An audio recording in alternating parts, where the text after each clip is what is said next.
What if I told you a unanimous Supreme Court decision forced the President of the United States to hand over secret recordings and led to his resignation? In 1974, United States v. Nixon became one of the most important rulings in American history. It showed that even the most powerful person in the country must obey the law, and it changed the presidency forever. Let's break it down in 3 minutes. It all started with a break-in. In 1972, 5 men were caught breaking into the Democratic National Committee headquarters at the Watergate complex in Washington, D.C. They were trying to install listening devices and steal documents.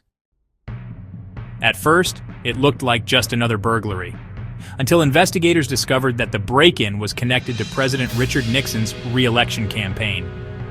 Soon, it became clear that Nixon and his top aides were involved in a cover-up.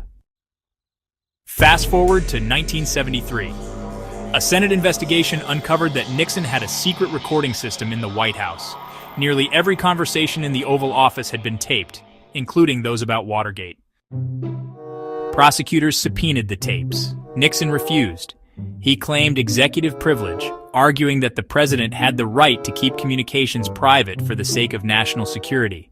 The case went to the Supreme Court. In a unanimous 8-0 decision, the court ruled against Nixon. They said that while executive privilege is real, it's not absolute, and it can't be used to obstruct justice. The justices ordered Nixon to turn over the tapes. When he did, one of them, known as the smoking gun tape, revealed that Nixon had been involved in the cover-up just days after the break-in. Within weeks, Nixon resigned from office, the first and only United States president to do so. This ruling was monumental. It showed that the president is not above the law and that the courts can hold the executive branch accountable, even in the highest stakes political crisis. It was also a defining moment for the balance of power in United States government, affirming that the judiciary has the final say when it comes to the Constitution. But here's the twist. What does United States versus Nixon mean today? In an era of political division, executive overreach, and debates over privilege, subpoenas, and accountability, does this case still carry the same weight?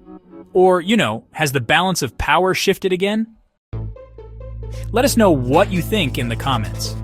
And if you enjoyed this episode of History on Trial, don't forget to like, subscribe, and hit the bell for more Supreme Court decisions that shaped America.